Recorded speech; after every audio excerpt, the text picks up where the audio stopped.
Hey all, Nesso here, and today I'd like to talk a bit about the Operation Shadow Depth mods and my speculations to what Damage 3.0 might be like. When Damage 3.0 was mentioned, it was initially with fear due to mention of adding a penalty to multi-shot and the removal of straight damage increases such as Serration and Hornet Strike. These mods are required for every weapon and it would be stupid not to use them. While I personally try to stay positive with the mention of Damage 3.0, often saying multi-shot was not being nerfed but reworked, with the introduction of the new Shadow Depth mods, I have more faith in DE and their plans for Damage 3.0. While at first glance, most people would shrug the new mods off as just alright mods, in the future mods such as these are most likely to be the staple.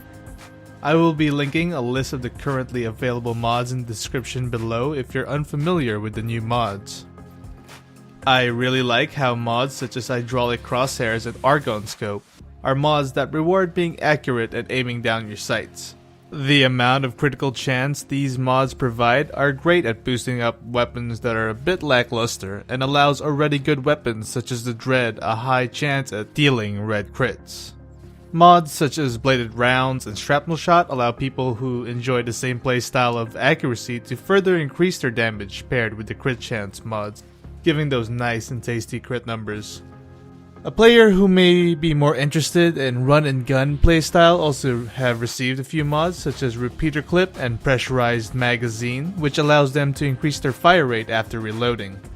Someone who might enjoy the playstyle of sort of like a Spell Slinger, with mods such as Embedded Catalyzer and Nano Applicator that increase status chance after an ability cast. Melee mods also received a lot of love with these new mods. The issues with melee not scaling as well as other weapons has been a big issue for people who stick to a pure melee playstyle. While Naramon Tree did improve melee a lot, not everyone wants to stick to that focus tree.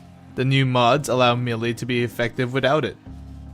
With body count, you can effectively keep your damage multiplier from combos going. Combined with Blood Rush, melee can now effectively crit, and if your combos are doing good, you can go to red crit territory.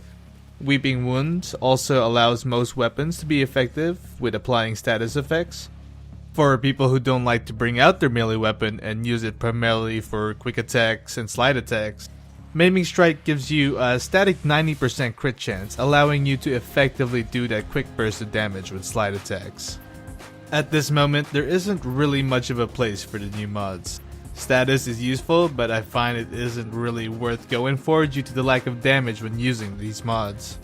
The reload speed mods are also really neat, but sadly require to aim down sights to take effect, which really seems counterintuitive to me. The crit related mods are amazing, but at certain situations they are side grades at best due to the limited modding space we currently have. I personally tried it with my Rubico, granted I did remove the elemental mods in my build to fit it in, but being able to reliably crit and overkill things with ridiculous crit damage is fun. The melee mods are also really amazing, but again due to the limited mod slots, it can be hard to use them effectively. I already struggle fitting what I want on my dual cleavers. I know Tactical Potato had to take out his elemental mods to fit in the new melee mods, which isn't a big deal unless you run solo and had to deal with different armor types.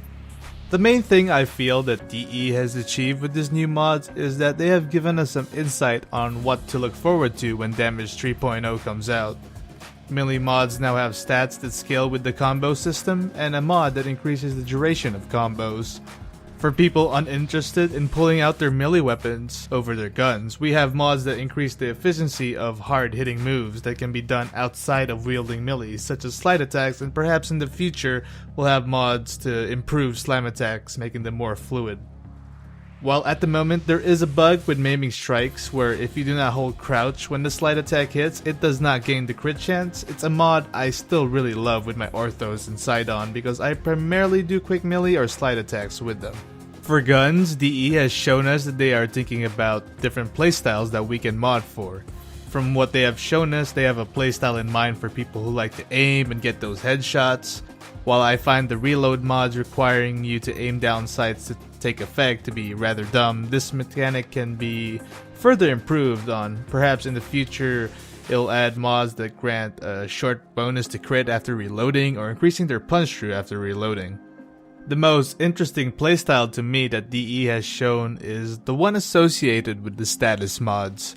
While I personally think the new status mods are garbage, the idea of a spell sword or a spell slinger comes into mind.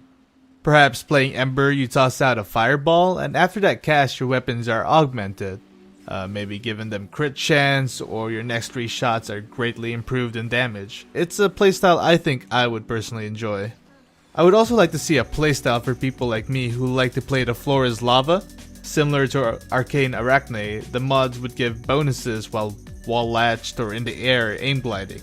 Maybe another set of mods DE can also make in the future is when you get below a certain amount of health, you gain bonuses to your weapons, a berserker type of modding with your playstyle. If Digital Extremes continues to find ways to be innovative with modding, I have no fear for the upcoming damage mod changes. I welcome it. While yes, there is still potential of weapons not having decent base stats initially, how they will handle elemental damage, the issues with Maiming Strike being tied to key presses instead of animation, or perhaps an issue with slow cast animations to chain the whole Spellslinger idea together, DE is sure to work on the problems, and just like Damage 2.0, it will eventually be in a good place. The only things I do worry about is what will happen to our max duration and our Hornet Strikes. Part of me worries about receiving a shitty compensation for the effort I have already placed in maxing out these mods. I'm also incredibly curious on how DE plans to handle elemental mods, and if they plan to remove the damage bonuses, or will they give us a new way to apply different elemental damage to our weapons. But as always, Damage 3.0 is still in the works. I'm sure DE will cover all the ground they need to make it work. Thanks for listening, and I hope you enjoyed. If my thoughts provoke thoughts of your own, feel free to share them in the comments below.